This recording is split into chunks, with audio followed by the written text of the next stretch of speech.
Hello student, welcome to Oxford Malwa academy. आज हम class 12 subject account chapter 4 में आज कैपिटल अकाउंट किस प्रकार से बनाए जाते हैं। जब नए जो पार्टनर होता है उसका जब एडमिशन होता है बिजनेस के अंदर, तो ऐसे समय में न्यू पार्टनर्स का जब एडमिशन होता है तो उसमें पार्टनर्स कैपिटल अकाउंट कैसे बनाए जाते हैं। आपको मैंने रीवैल्यूएशन अकाउंट बनाना बताया था, है ना। तो अब रीवैल्यूएशन अकाउंट के साथ पार्टनर्स कैपिटल अकाउंट किस प्रकार से बनाया जाता है। अब इसमें पूंजी का एडजस्टमेंट जो है कि 3 प्रकार से किया जाता है।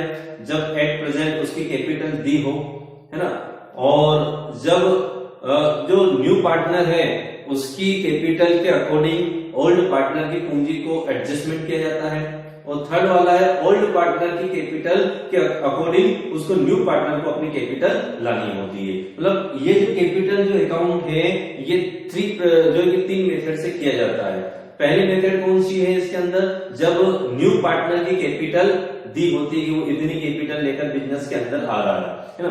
सेकंड वाली जो कंडीशन है उसमें जो ओल्ड पार्टनर है उनकी जो पूंजी होती है उसके अकॉर्डिंग न्यू पार्टनर को कैपिटल लानी पड़ती है।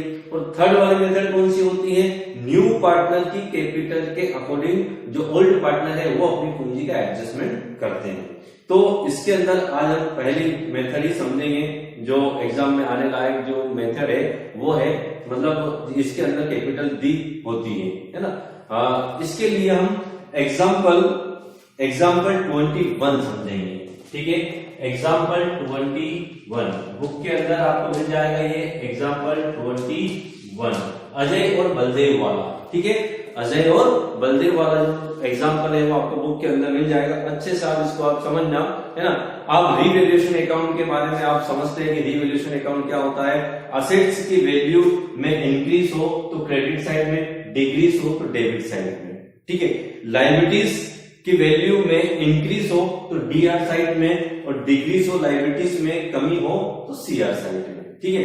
ये रीवैल्यूएशन अकाउंट बनाया जाए। सबसे पहले क्वेश्चन के अंदर पढ़कर आपको रीवैल्यूएशन अकाउंट बनाना, उसके बाद आपको कैपिटल अकाउंट बनाना। क्वेश्चन के अंदर जिस प्रकार की इंफॉर्मेशन है उसके अकॉर्डिंग ही आपको चलना है। यदि वो एग्जाम में रीवैल्यूएशन अकाउंट बनाने के लिए बोले तो आपको सिर्फ रीवैल्यूएशन अकाउंट ही बनाना है, और रीवैल्यूएशन अकाउंट के साथ यदि वो पार्टनर्स कैपिटल अकाउंट बनाने के लिए बोले तो पार्टनर्स कैपिटल अकाउंट बनाना है, ठीक है। अब एग्जाम्पल 21 हम पढ़ेंगे, रीड करेंगे उसको। The admit Chetan Ajay and Baldev are partner in a firm. Their balance sheet as on 31st December 2018 is as follows। मतलब जो अजय और बलदेव है वो दोनों जो इक्वली जो शेयर है उसमें इक्वली पार्टनर है, जो उनका शेयर और प्रॉफिट रेशियो है वो इक्वल है। देयर बैलेंस शीट उनकी 31 दिसंबर 2018 की बैलेंस शीट दोनों की ये है, ठीक है। अब वो नए पार्टनर को 1 जनवरी 19 को जो है कि एडमिशन दे रहे हैं, क्योंकि 31 दिसंबर तक उनका 31 दिसंबर तक उनका जो पूरा लेखा जोखा हो चुका है, उसकी बैलेंस शीट दे दी है ना। इसके अंदर जो है जिन संपत्तियों में कमी या वृद्धि, जिन लायबिलिटीज में इंक्रीज या डिक्रीज हुआ है, उन्हीं को ही रीवैल्यूएशन अकाउंट में लिखना है। जिसमें न तो इंक्रीज हुआ है न डिक्रीज हुआ है उसको रीवैल्यूएशन अकाउंट में नहीं लिखना है। और जो अनरिकॉर्डेड लायबिलिटीज है, अनरिकॉर्डेड असेट्स है, उसको इसके अंदर लिखना है, ठीक है। अजय एंड बलदेव की जो बैलेंस शीट है वो इस प्रकार है। एग्जाम्पल 21 में लायबिलिटीज है, बैंक ओवरड्राफ्ट है 5000 का, बिल्स पेबल है 7000 का, क्रेडिटर्स है 8000 के, कैपिटल है अजय और बलदेव की 20,000 और 10,000, ठीक है। इधर असेट्स में कैश है 10,000, डेप्टर्स है 20,000, स्टॉक है 10,000 और फर्नीचर है 10,000। अब नीचे एडजस्टमेंट में वो क्या बता रहा है, they admitted Chetan as a partner for 1/4 share. मतलब एक जो चेतन है उसको 1/4 भाग के लिए क्या बना रहे हो, पार्टनर बना रहे हो। His brought ₹8,000 as capital and ₹6 as goodwill in cash, मतलब जो चेतन है वो 8000 की कैपिटल लेकर आ रहा है और 6000 की क्या लेकर आ रहा है, गुडविल लेकर आ रहा है ना। Furniture was valued at 16,000 and stock at valued at provision for discount on creditor was credited at the rate of 10%, है ना। और prepare revaluation account, partners capital account and balance sheet of new firm. अपने को balance sheet नहीं बनानी है, अपने को सिर्फ रिवैल्यूएशन अकाउंट और पार्टनर्स कैपिटल अकाउंट प्रिपेयर अभी करना है, ठीक है। तो सबसे पहले हम रीवैल्यूएशन अकाउंट प्रिपेयर करते हैं और रीवैल्यूएशन अकाउंट प्रिपेयर करने के लिए आपको बैलेंस शीट के नीचे आपको कुछ इंफॉर्मेशन दी है कि किन किन संपत्तियों के मूल्य में जो है कि कमी हुई है, वृद्धि हुई है। स्टॉक के बारे में फर्नीचर देखो, सबसे पहले तो उसने पार्टनर्स का दिया है कि 1/4 शेयर के लिए पार्टनर बनाया जा रहा है और जो कैपिटल है वो 8000 आ रहा है और गुडविल वो 6000 आ रहा है, ठीक है। उसके बाद उसने बोला फर्नीचर वाज वैल्यूड 16,000, मतलब जो फर्नीचर है उसकी वैल्यू कितनी कर दी गई है, 16,000 रुपए कर दी।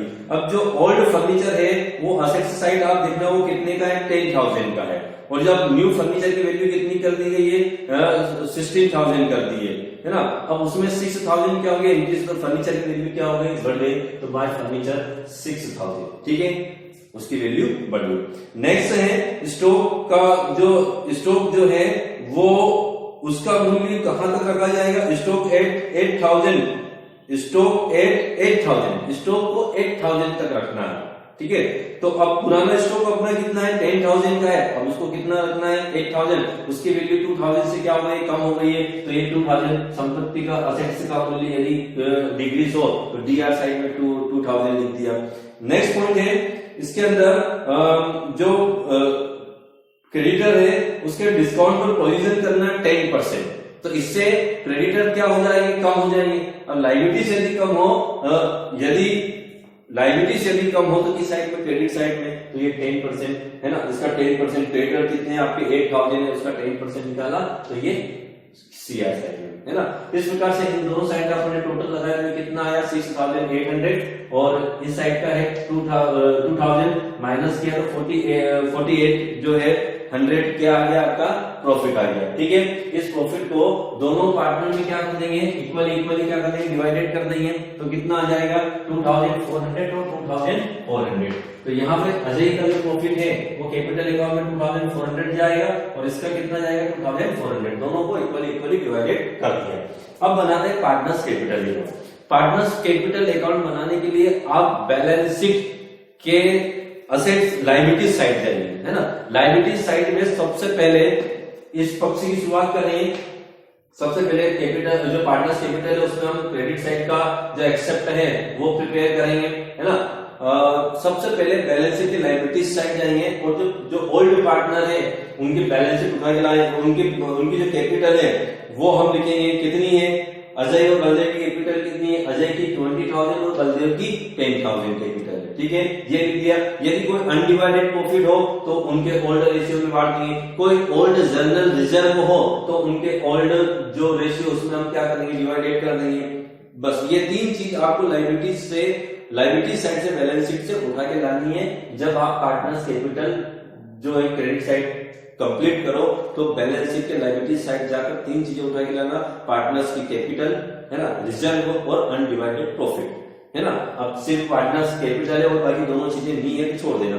अब दूसरी बात आप कहा जाएंगे, अब आप जाना रीवैल्यूएशन अकाउंट में। रीवैल्यूएशन अकाउंट में प्रॉफिट है तो ये प्रॉफिट इधर ट्रांसफर हो जाएगा, क्या लिखेंगे, रीवैल्यूएशन अकाउंट। ये कैपिटल अकाउंट लिखा अपन ने, ये प्रॉफिट हमने डिस्ट्रीब्यूट किया है, ठीक है। उसके बाद ये रीवैल्यूएशन अकाउंट, इसको जो है कि 2,400 डिवाइडेड कर दिया। ओल्ड पार्टनर में ही डिवाइडेड होगा, न्यू पार्टनर में रीवैल्यूएशन का कोई अधिकार नहीं होता है। जो न्यू पार्टनर है उसमें रीवैल्यूएशन प्रॉफिट पर किसी भी प्रकार का अधिकार नहीं होता है। अब नया पार्टनर आ रहा है तो अपने साथ दो चीज लेकर आ रहा है, एक तो गुडविल लेकर आ रहा है और एक कैपिटल लेकर आ रहा है। गुडविल जो लाएगा वो ओल्ड पार्टनर अपने सैक्रिफाइस रेशियो में डिवाइडेड कर लेंगे। यदि क्वेश्चन के अंदर सैक्रिफाइस रेशियो न हो तो उसे जो अपना जो पुराने पार्टनर है उनका जो प्रॉफिट शेयरिंग रेशियो है उसी को सैक्रिफाइस रेशियो मान लिया जाएगा। तो जो गुडविल है वो 6,000 है, अब सैक्रिफाइस रेशियो नहीं दिया है तो उनका जो रेशियो है प्रॉफिट शेयरिंग रेशियो इक्वली है तो दोनों में क्या हो जाए, अजय और बलदेव में इक्वली डिवाइडेड कर देंगे। तो premium for goodwill by premium for goodwill, है ना, अजय और बलदेव के अकाउंट में लिख दिया। फिर न्यू पार्टनर क्या लेके आ रहा है, कैश लेकर आ रहा है, तो बाय कैश लिख दिया, है ना, चेतन के अकाउंट में 8000। तो इस प्रकार से ये पक्ष आपको प्रिपेयर करना है, ठीक है। अब इसके बाद इस साइड तो कोई अमाउंट नहीं है ना, तीनों कॉलम का अपन ने क्या लगा लिया, टोटल लगा लिया, और ये इस प्रकार से अब तीनों की नई पूंजी कितनी आ जाएगी, इसकी जो नई पूंजी आ जाएगी 25,400, है ना, 15,400 और 8,000, ठीक है। इस प्रकार से ये पार्टनर्स कैपिटल अकाउंट आपको प्रिपेयर करना है, बनाना है। इस क्वेश्चन के अकॉर्डिंग, है ना, इस क्वेश्चन के अकॉर्डिंग आपको क्वेश्चन नंबर कौन कौन से करने हैं मैं आपको बता दूं। इस क्वेश्चन के अकॉर्डिंग आपको क्वेश्चन नंबर 25, ठीक है, अश्विनी और आशीष, ठीक है, 26, 27, 28 नहीं करना है, ठीक है। उसके बाद क्वेश्चन नंबर 29 आपको करना है, बहुत अच्छा क्वेश्चन है, मोस्ट टाइमली क्वेश्चन है 29, ये करना है। 30 वाला क्वेश्चन आपको करना है। 30 वाला क्वेश्चन भी सिंपल है, लेकिन इसके अंदर बैलेंस शीट बना के नहीं दिए तो कोई दिक्कत नहीं, उसने अमाउंट दी है तो उस हिसाब से आप उसको कर लेना, क्वेश्चन नंबर 30 वाला, है ना। उसके बाद आपको क्वेश्चन नंबर 32 करना है। क्वेश्चन नंबर 32 में उसने जर्नल एंट्री करने के लिए बोला है, लेकिन आपको जर्नल एंट्री नहीं करनी है, आपको उसका रीवैल्यूएशन अकाउंट ही बनाना है। जो क्वेश्चन नंबर 32 है उसका सिर्फ आपको रीवैल्यूएशन अकाउंट ही बनाना, उसमें जर्नल एंट्री आपको नहीं करनी है, ठीक है। तो ये क्वेश्चन आपको करना है इस एग्जाम्पल के अकॉर्डिंग जो मैंने आपको बताया है, ठीक है। Okay, thank you.